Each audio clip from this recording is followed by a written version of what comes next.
Hello, hello, hello, everyone. Welcome to the Whistler podcast talk show with me, Elizabeth Edgell, and my co host, Rick Yencer.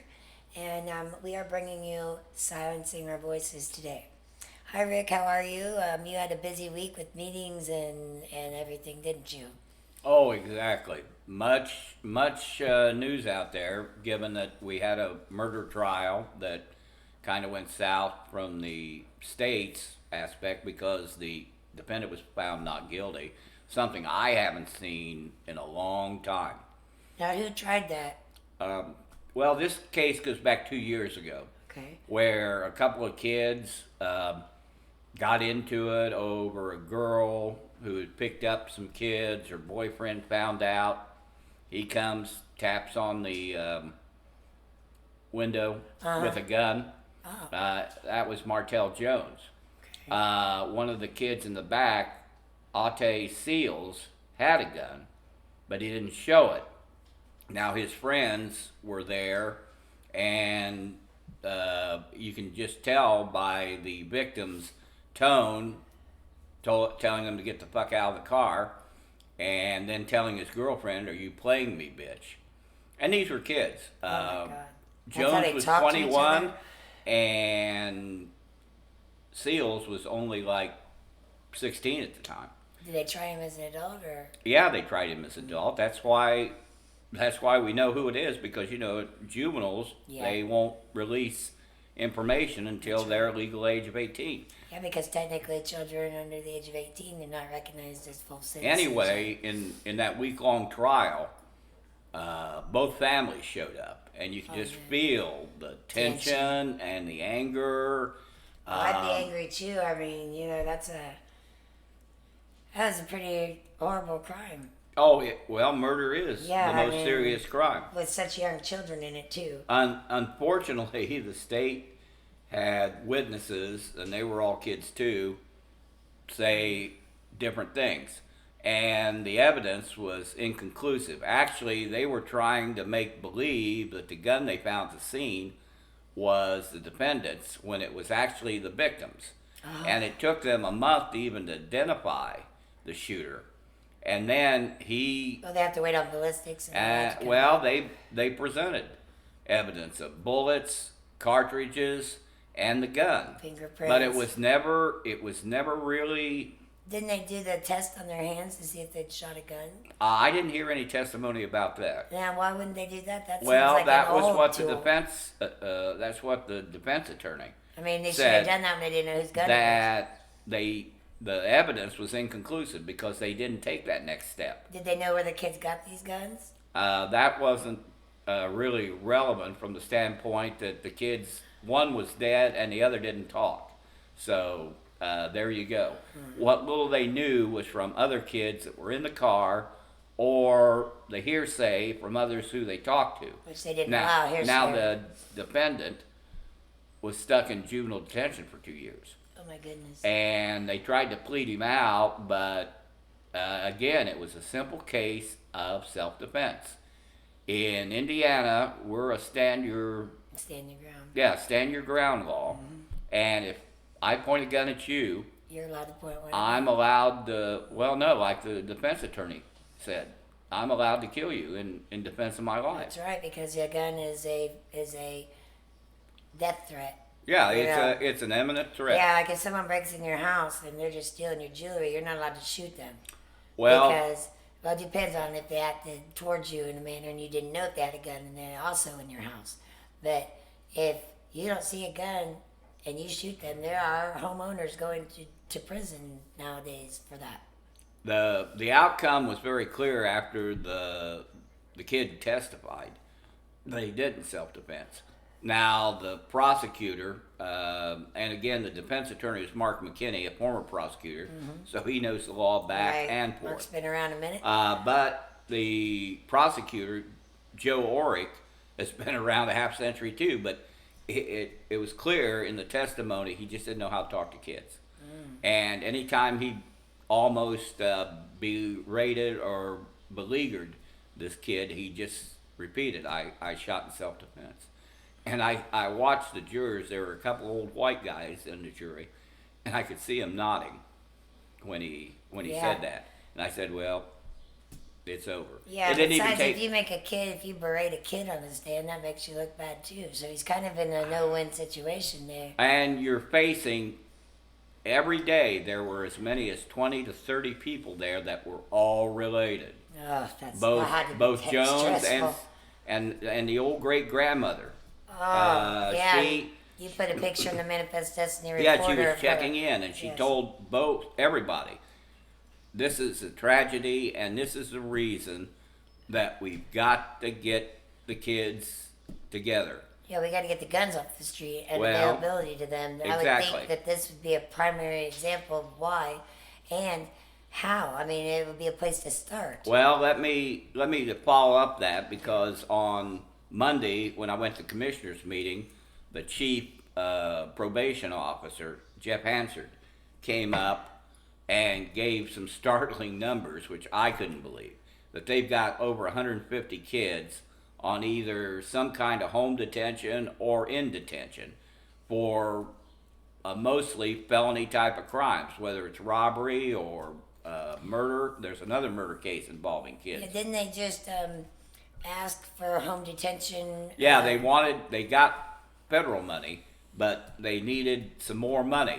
And the response from the commissioners was either, wait until budget time, we'll think about it, or maybe we'll use edit. Or to go to council and ask them. And I went to a neighborhood meeting in industry where this shooting happened in nearby Hegan Park, and a couple people told me that this thing's out of control. There's too many kids with too many guns, and Hegan Park's the juvenile system is kind of broken because they're not trying to get these kids back to school or There's in no a job rehabilitation. or try to get them to be citizens. Yeah, when they've reached the level that they're being tried for murder, I would think there would be all kinds of things in place when that child got found not guilty of murder or self-defense. You know what that to kid help said them. on the witness stand? He said it was cool to have a gun among his friends That's exactly it. and his family. It They was feel cool. safe when they have a gun, and the fact Well- is that opens them up to be shot. Maybe. But I went if you're to holding a gun, I don't really care how old you are. I went to another gathering yesterday called Impact, and there Yes. was a girl With there. Mike Martin, correct? Yeah, and There's there a was picture of Mike. I think this is the flyer advertising it. right. My Well, goodness. Impact is a very simple economics program that he picked up from Stuart Williams, a This British. gentleman here? Right, the white-haired man. Yes. He started this in South Carolina years ago, and he teaches it now in prisons. He teaches it at the college in Charleston. It's a simple program of you find a problem, and then the solution becomes a business that you can capitalize and make money, Right. which is simple enough because, again, and he works with, Williams works with marginalized communities, people that don't have access. They don't have help. It's like these kids. They think their only way out is with a gun, or maybe slinging drugs, or robbing. Kind of Marwin Strong's message. Well, yeah, Marwin, who passed away, and more than 200 people showed up at the Field House for his funeral the other day. Yeah, it was pretty And like Andre Mitchell said, we've got to help those people. I And we've felt got to that from save him. our kids, which doesn't seem to be a priority because at that impact meeting, while there were some good programs there, I don't know how sustainable the businesses will be because it was about helping people. Well, I went to the first meeting. Oh, there you at the went college. to the class, didn't you? Yeah, I went to the first meeting there at the college. I go to anything that's about business or any training you can get. I take advantage of a lot of our small business administration programs that they offer. I did before I went and I bought Docs downtown. Really? Yeah, I went to Small Business Administration and they helped me decide whether I wanted to be an LLC, an S Corp, whatever. Well, now, one of the groups that they recognize, GROW. Yes, that's growing remarkable opportunities with women. Right. It was a women-based program to help women get in business. And I noticed, as far as the gender, most of the people who went through this program were women. Yes, there and they was were a looking lot of for women opportunity. there. And but one to go back with the kids and helping kids. Mandy Hummer was a mom, and she was an addict, and the state took her kids away briefly, but she got them back, and she's now doing a service trying to get people to trying to get families back together. Like she said, it starts at home. Yeah, they say educate, equip, expand, empower, and embolden. Right. Well, Mandy's running a kind of a shoestring operation that developed out of that program. And she's trying to talk to parents or guardians or whoever's at home because, like she said, you know, when I was high, I wasn't around, and Yeah. you know, the kids just And they most of drift. them are not two-parent homes. They're single. Oh moms. yeah, single. Moms are the ones well, doing and everything. single dads too. Yeah, there are some out there, but they focus on the women. You know, But if the women are raising the kids on their own, then they want to educate, equip them, and expand their minds, and then empower them to reach for higher things. Because studies do show that women who are educated, who are raising children on their own, that often their children will follow in their footsteps Oh, and exactly. go, and they will be educated as well. I know that I got educated. I went to college, and when my children were growing up, it was there was no question you were going to college.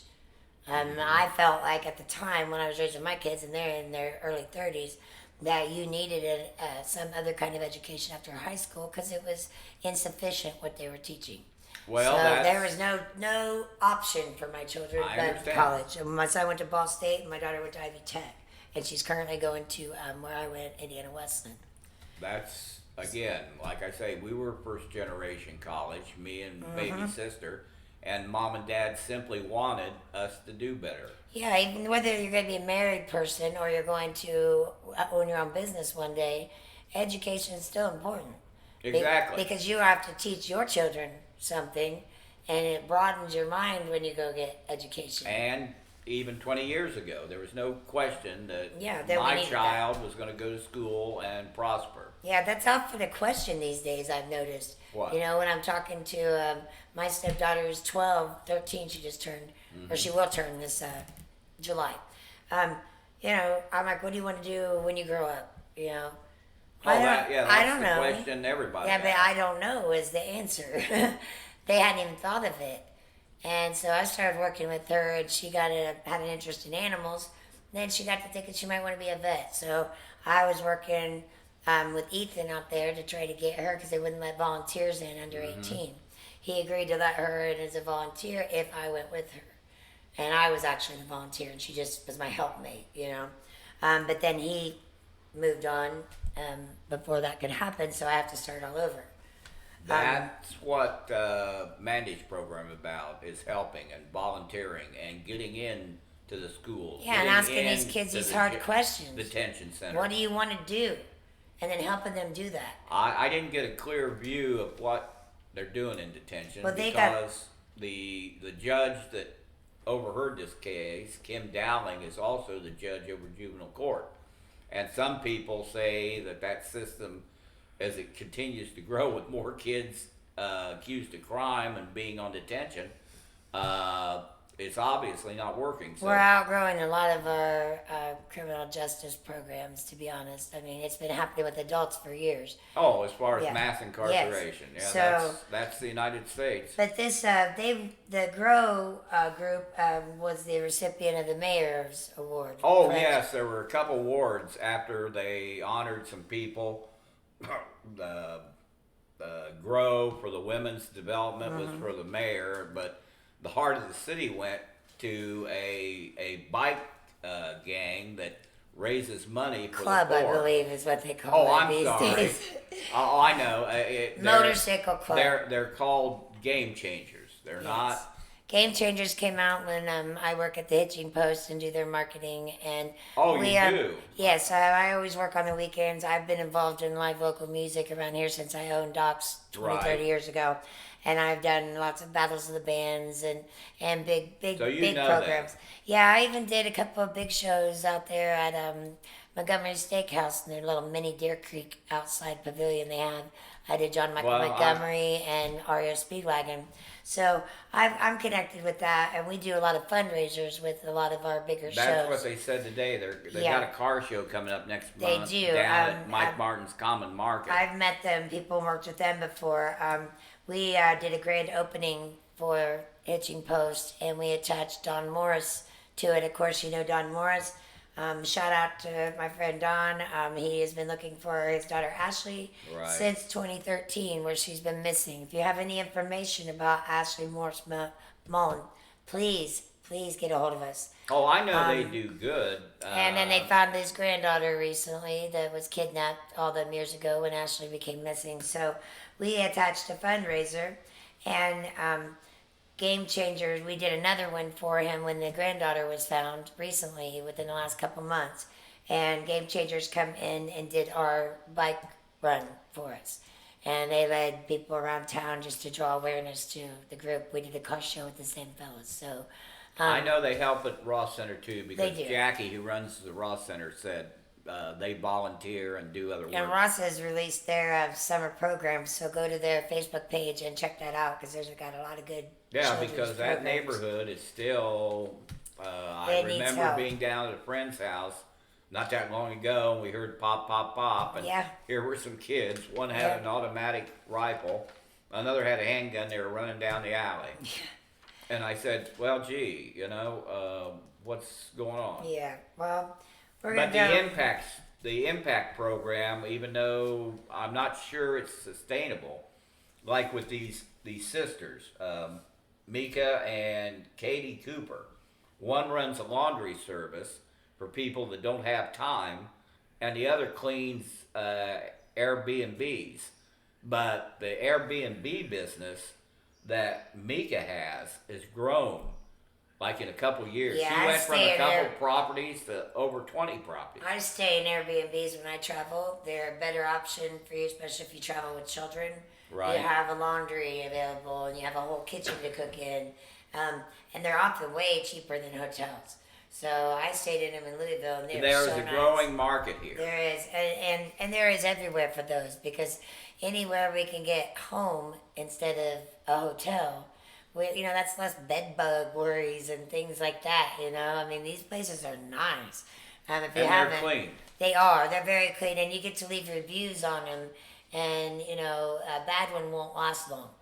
They're really good about that. Well, we talked to them briefly, but on the capitalization side with the cleaning service, she went from nothing to something like that. She's making over $38,000 a month, Oh my gosh. doing over 20 properties. And Yeah. So what did she have to develop? all she needed was access. That's what this program's about.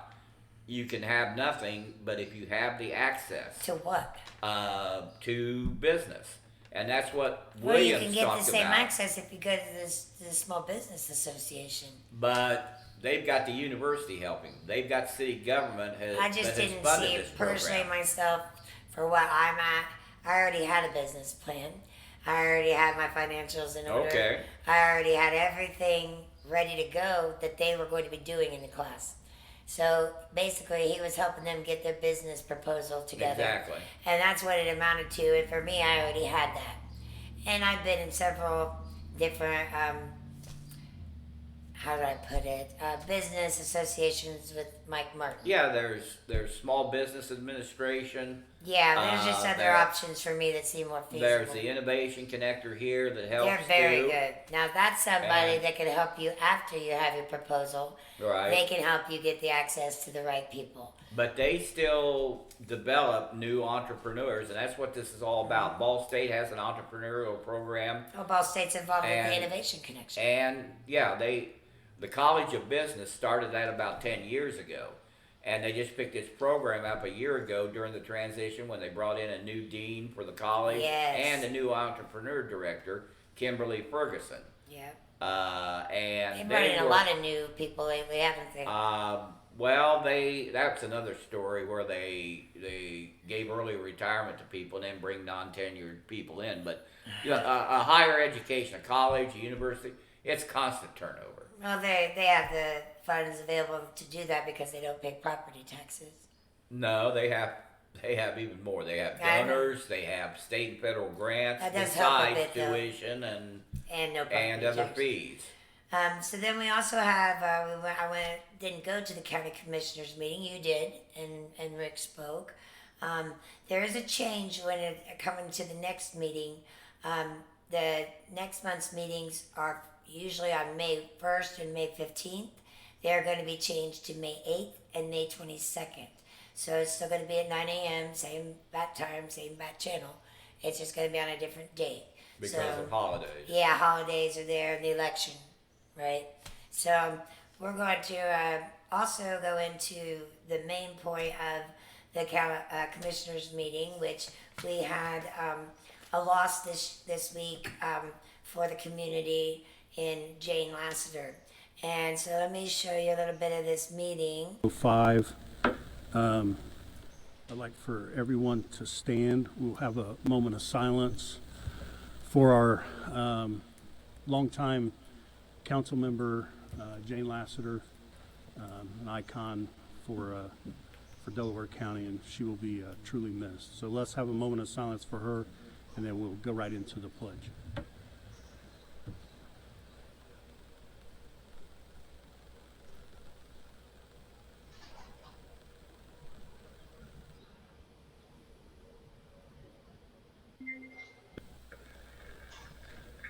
Next, we have department heads or elected officials.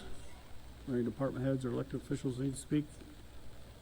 I got something, Shannon. Good. You know, we started off about Jane. Yeah. John, with her putting so much time in out at the fairgrounds, And this is James Keene speaking. I thought You can about see this him and I on didn't know if the other two commissioners, what their thoughts would be, but like the grandstands, if we could name that Jane Lassiter's Memorial Grandstand, at least with the work she's put in out there, I think we should at least do something for her out there at the grandstands. And I don't think it's named anything, and I think that would be appropriate. Yeah. Are we able to? I don't know if it's named anything or not. Pam, do you know if that's named anything? I don't think it is. No.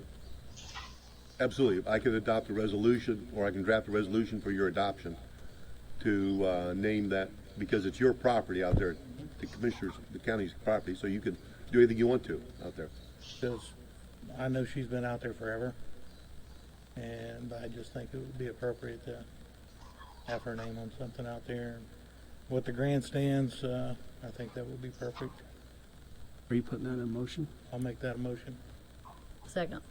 We have a motion to name the grandstands out at the fairgrounds. You want to name it the Jane Lassiter grandstands, or in Grandstands. memory of Jane Lassiter? And we do need to get some kind of a. I would like to put something up out there stating that. So let's work on that too. So we have a motion to. Get a sign. and Yeah. put up there. Yep. A motion to approve that, and a second. Roll call. Ed. Mr. King, Yes. Ms. Reagan, Yes. Mr. Henry. Yes. I will put together a formal resolution for the next meeting, okay? Thank you. And then second, I would like to have BW Construction. All right. 5. So I'd like for basically, they voted to have a resolution drawn up. Now, I believe the newspaper incorrectly reported that they had a resolution. I didn't read what they wrote, but I was there. They talked about it. They said, we'll do it, but the resolution will make it legal. That'll They be at the always next called her Aunt Jane because, well, she had other family. Her daughter, Melanie, held offices that she held. She held offices most of her life, most of the county offices, besides she was the township trustee. But the remarkable thing about Jane was that she was never defeated. Really? Really. And Democrat or she come- Republican? well, but she was farm community, just like Sherry Riggin is a farm community. That those people are strong and loyal. Are they Democrat or Republican? Both. Okay. You know, my family, my mom's family, were Democrats. The Townsends, the Uncle Wayne, who was a senator, great Uncle Clifford, who was the governor, the Lassiters, the Riggins down here are Republicans. So see, it goes both ways. It used to. Well, it doesn't anymore No, it because doesn't. we're kind of a red state, I think, one of the 11. Well, we have tonight is a Dream with Dan. Now, if you went to the city page and to find out what was going on with it, it's incorrect there. It says that it's not till tomorrow from 6 to 7. Oops. Not quite sure why they wouldn't have caught that by now, but it's not. So don't listen to the city. Now. Not about this. No, come on. And then always do your homework because it happens to be today, the 19th, that meeting is. So that's from 6 to 7. And where's that at? It's I don't City recall. Hall. City Hall, I thought, yeah. So It's are you be going to about- go? It's going to be about the parks and the Oh, cemetery. yeah, it's I Beach don't Grove. know. It depends. Y'all have Troy Waters there from Beach Grove and Carl Malone there from the Park Board. Yeah, So, there's a big park day next month, and of course, Memorial Day is Decoration Day of long ago, and you'll see grave sites covered with flowers to remember not only our fallen, but our families and friends too. That's right. Memorial Day is huge around here. And see, then we also lost another interesting person in our community, Mr. Bob Beasley. Now, he's done a lot around this community. We just read through his obituary. His wife, didn't she work for Jim Davis? Oh, Kim Campbell. Yeah. Yeah, she was one of the Nixon girls. Right. George and Bernita. George had a auto parts place before the big companies came in. She's been front for Jim Davis and Garfield for years. She's actually, too, a cousin of my late wife, Nancy. And so Bob has been in the news lately, right before he died. He was the contact person for a company called ECIBG LLC. And you might have heard that lately because it was being questioned who owned that besides Gordon Cox, who came forward and said he was one of the owners, or he said he was the owner. Actually, the LLC is set up with several owners, and we still don't know who those are. But this is the company that currently owns the 8th Street location there where Workman's Bar used to be, and they're going to be building a crisis center there. And so the people that sold it to ECIBG was Belinda Munson and Dustin Clark, who we didn't know had it. Right, I remember that they bought the license and the They property. And so ECIBG currently still owns it. There has been an offer made from the city for $125,000 for the property. But we're currently still watching that. We're going to talk more about Belinda and this issue later on in the podcast. But the city said that any further questions that we had as media could be solved by calling Bob Beasley at his law office. Really? And when you called Mr. Beasley, there's been another podcast about it, some stories. When you called, he answered and said he had nothing to do with that anymore, and in fact, he was not even practicing law. However, I looked his law license up, and it was still valid and good to go. So, I believe that he had an illness that he was dying from at the time. I suspect, given his doctor's experience, that it was cancer. Yes. But Bob was a good man. He was involved in a lot of community programs. And media and radio a little bit. And he also always helped. Yeah, he sounded like he was pretty fed up with the phone calls, though. The city kind of dropped the ball there, in my opinion. They just kind of laid it on him. I don't know. I didn't talk to him. I haven't talked to Kim, so... Yeah, well, there'll be a follow-up. I mean, we're still looking for the owners of ECIBG because there's just... With You know, the ink barely dry on some of the indictments we had, the department heads, the last mayor. I think many of us out here are not just, and good that we aren't, we're not just taking things at face value. We're doing our homework. We want to know who, why, when, how things are going on. Right. Because how you do business as a city is what you're going to get. So it's kind of like what you're vibing out there and what you're dealing in is what's coming back into the city. So when you're dealing with criminals like that guy from the Horizons, you know, when you're dealing with fraudsters, when you're dealing with shady, unethical business practices, if they aren't illegal, they're at least unethical. When you're dealing with that, we can only expect that's what we're going to be dealing with. And because these people are our representatives at the elected Well, level. people have a choice come this fall because there's an election, and they have a choice between the mayor and Jeff Robinson, who's the president of Muncie City Council. You think you have a choice Really? until what happens like to Mr. Troy Ingram, which we're going to talk about here yeah, next. Yeah, we're getting to the Silence in Our Voices segment of the podcast. Oh, is that what this is about? Yeah, so we're going to Okay. take a short break, and then when we come back, we are going to talk about Troy Ingram and Audie Barber and Belinda Munson. Give us a second, folks. Thanks.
Hello, we are back, everybody, to the Whistler with Elisabeth Edgell and Rick Yencer.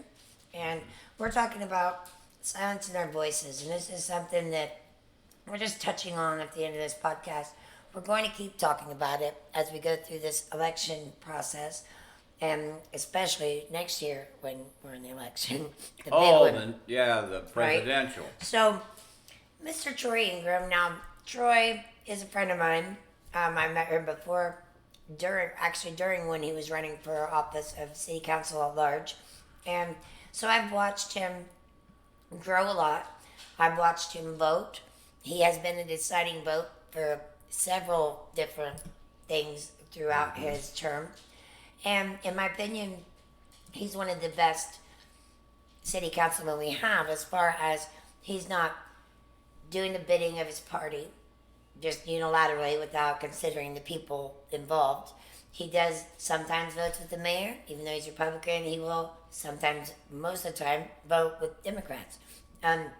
It's not about party for him because his party hasn't been very helpful with him. And I thought they threw him off the ballot. they did, Oh, okay. but they've also blackballed him since the very beginning. Him and his wife used to go to all the balls, the Republican balls that they had for years and years. When Victor Whitehead was Yeah. and And he then- had some issues. Yeah, with when him. he ran for office, Troy was shocked to find out that the party would not support him. And so, you know what happens when you have somebody who's strong like that, who, Troy knows everybody. Troy's also changed his life considerably and bettered himself and raised 5, I believe, children between them, maybe more. They've done a fabulous job with all of them. And so, when you have he's a somebody good dad. strong like that, and you're the party, and you refuse to recognize them, you know what you do? You make them stronger. They learn to do it without you. Okay? And then you think he's going away? He's not going away. We went out to a fundraiser not that long ago with some friends, and I was surprised that he not only he had support from his own people, veterans, he also had significant support from labor. He did. And those Police two, and fire, too. yeah, and he had public safety. He was a contender, and that's why the Republican Party, his own party, wanted him thrown off the ballot for a clerical error. Troy did his election paperwork online, Right. which they're able to do now. There's some boxes that needed to be checked that he checked, but they didn't show up as checked by the time the paper printed out. So when he took his paperwork up to the city clerk or county clerk and gave it to him, he asked them, "Is everything okay?" Right. And they said, "Looks good." Took his paperwork. Now, there was 14 other people running for office that had clerical errors on their paperwork as well. One of those is Belinda Munson, who we'll be talking about next. All right. Now, there's errors. Troy's was an error because of a web server. Whoever set up that program did something incorrectly, or it's not working correctly. So they need to look into that. And last year, or no, it's 2019, when this went to, the election board because of clerical errors, 5 people were allowed to continue to stay on the ballot. 5. Troy had to take this to regular court and sue the election board and the county clerk, and he lost his case. Now, that says to me, that's a very clear indication of how Troy is seen by the Republicans. He's seen as a threat because he is one. And if you think that this is going to keep him, now he may not run. He can run under a slim chance of Libertarian, Independent. Democrats are not going to pick him up. I don't even know if he would go that route. Fact is, they might have counted him out for this term. All right? But he's going to be sitting around. You better not stick a toe out of line. Better not do nothing. I bet he's at every meeting. I bet he continues to write editorials. He'll be welcome to write an editorial if he would like to for the Manifest Destiny Reporter. He has before. So I will be interviewing him next week. He had a vacation coming up right now, and I guess the man's earned it.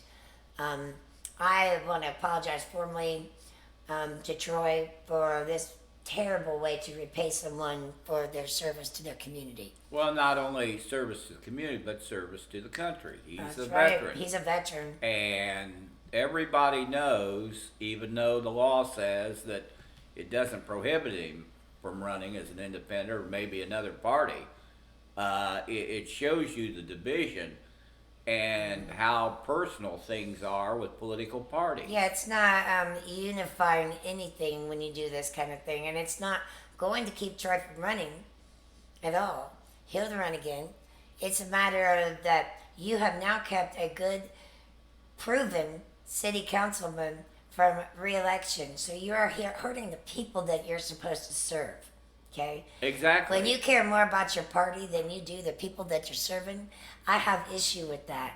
Big issue with that, because that's what I do, is serve my community. And I'm not even a politician. So we're going to be watching.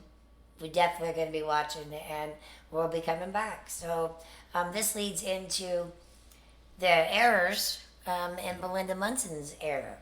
Now, I told you how her and Dustin Clark owned the 8th Street location where they're putting the new crisis center, and they sold it to a company called ECIBG LLC. And that was the only owner we could find is Gordon Cox. He has a strange history, but No, boy, he owned and operated Meeks Mortuary, but in the meantime, he bought up property with his money and then used others to help invest and continue his property ownership. sounds like what you described to me hedge funds were. No, that's another. That's yet another. But so what's happened is Belinda Munson failed to report on her re-election paperwork. She failed to submit a Can 12 report. I believe it was a Can 12. Finance. Yeah, there's several different Can paperworks, but that one would have told that she owned that property before she sold it to UCIBG. And so she didn't claim that at all. She didn't file it at all. That's not a clerical error, that's an omission. And so Audie Barber, isn't he running for office too? Yeah, he's a Democrat Yeah. for council at large. Yeah, like that's right. Ingram was, Like Ingram was. on the Republican Party. Right, so she failed to file that. She was one of the other people that had errors with her stuff. And it clearly states in the law, I read it myself, that you, if you're the county clerk, you cannot accept her paperwork if you know that she has not filed all of her financials. So Audie Exactly. decided not to mess with the election board. He went right to filing a civil case against her and the county clerk, and that the election board would also remove her from the ballot. Well, Liz, let me tell you a little bit of history about how election boards work and Here's how they the- have worked before. Because there have been other cases where candidates, as you said in 19, made errors or omissions, and they were still allowed to run. There was also a case a few years ago of a political party that missed the deadline for filing financial reports like candidates have to do. And that is an And- absolute no-no. But instead of causing candidates to be off the ballot or parties not to be recognized, they just simply fined the party for that omission. Well, Audie's case, of course, Judge Fike reclused himself from being the judge on this case, but they have picked up a Blackford County judge by the name of Nick Berry.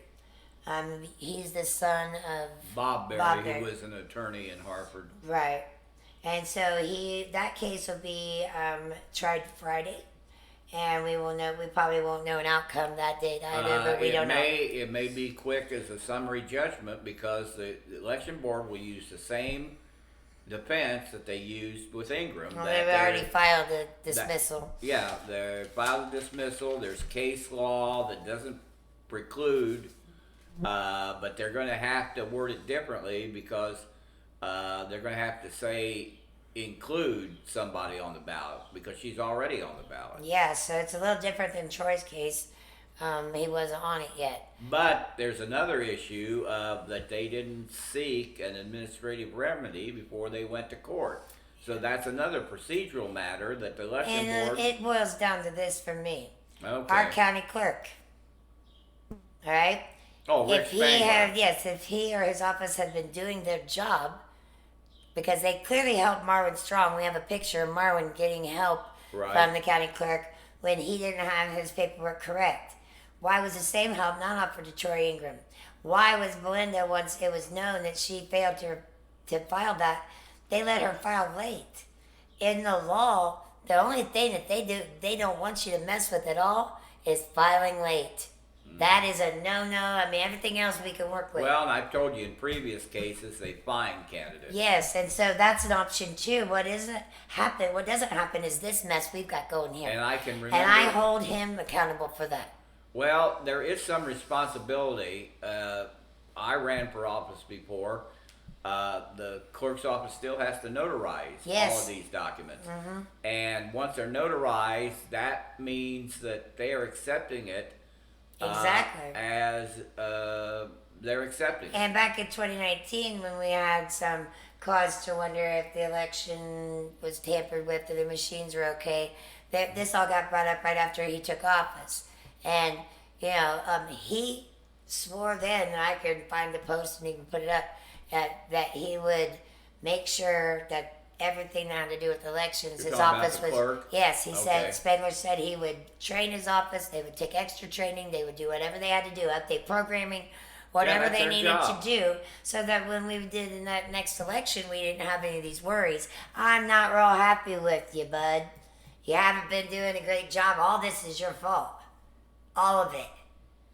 Clearly. Well, then the election board is the And that's the other is fault. the final arbiter of Yes. any or all of this. So the election board, Rick, how does that get? Who? Oh, each party can appoint a member, and then the clerk, by virtue of their position, is Their the third member. And see, that's a little weird for me. Here Well, now, that's the now we law. have the clerk who is messed up, Right. and now he's on the election board to give these people second chances after he's messed Didn't up. I hear second chance by somebody else? Yeah. Okay. Oh, I thought we were second chance place, Ridenour. Didn't you say that? Didn't he say that? I think so. I didn't He hear did. it, He but said we were I a know it was second chance reported. city. Mr. Ingram, you can tell me when we do your meeting next week, but do you feel like the city gave you a second chance? We'll get that answer from him when we have our interview with him next week. It may be as simple as the judge will dismiss this on Friday. Probably so. And that's just more ways that they're trying to silence our voice. But what you do is what I said earlier. Exactly. What you've done here is make us more dedicated, dig in. We're gonna poke around even more. Of the amount of Freedom of Information Act requests I'm getting to send out is astonishing. I'm gonna have to get a part-time job to afford the fees, and it better be 10 cents a page. That's state law. All right. And again, if anybody watches any of these Facebook meeting sites, you know I'm always around asking questions and trying to Yeah. get the public to know what their money is being used for and how, like with the kids. Is somebody helping our kids? Yeah, is the you government, can't speak university? At some meetings, you can't even speak. They The have kids- silenced you. They about threw you out of the county building once. Oh, that was over money. Now the schools have They got a wonky way to sign Yeah, up. You you got to gotta- go 24 hours ahead of time out there and sign up, and then you get to speak at the beginning of the meeting before they even discuss anything. A Well, lot what of the hell government- do you have to speak about Well, then? if you want to talk about silence, yeah, a lot of government and school boards want you to talk before they even conduct business. Yeah, and so here's the thing. I'm going to leave you with this. We're going to go. We're about time. But the only person that I've seen unilaterally state in his meeting as city council president was Jeff Robinson when he first took presidency. He said, it's not a direct quote, but it's the gist. What? He said, as long as there's a citizen that wants to speak, we will sit here all night and listen. That is our job. We will always allow you to speak after each thing and before we vote, because that is an integral part of this whole thing. Well, there's another person that always allows public comment, and that's Ted Baker, who's the new president of the Board of Public Works and Safety, and he also runs the Innovation Connector. Ted's been around; he's done a lot of good for the community, and he pushes that And people economy. like that, I think, should be touted, you know. And Ted always, if they're signing a contract, if they're spending money, is there anything from the public? He does say Watch that. the watch Yep, the I watch video. it every Wednesday. But watch your meetings. We understand you can't get to them, and you can't watch them while they may be live. You may be at work, whatever. Watch them later when the kids are in bed. This is your life. This is your money. They work for you. And see, this isn't just about the politicians or the people who serve us. It's about the people who don't show up anymore. Yeah, and they're not showing They up don't for vote. anything. They pay their taxes, but they Barely. don't vote in the state. They don't show up for meetings, even when there's public hearings by law. Well, I'm saying show up for the people who show up for you. And Jeff Robinson, A-OK in my book. I'll be voting for him this fall. In this one, and then in the primary. So, do your due diligence. Do it better than the city does theirs. Thank you very much. Rick, you got anything else? No, I've said my piece. All right. Ciao. See you later.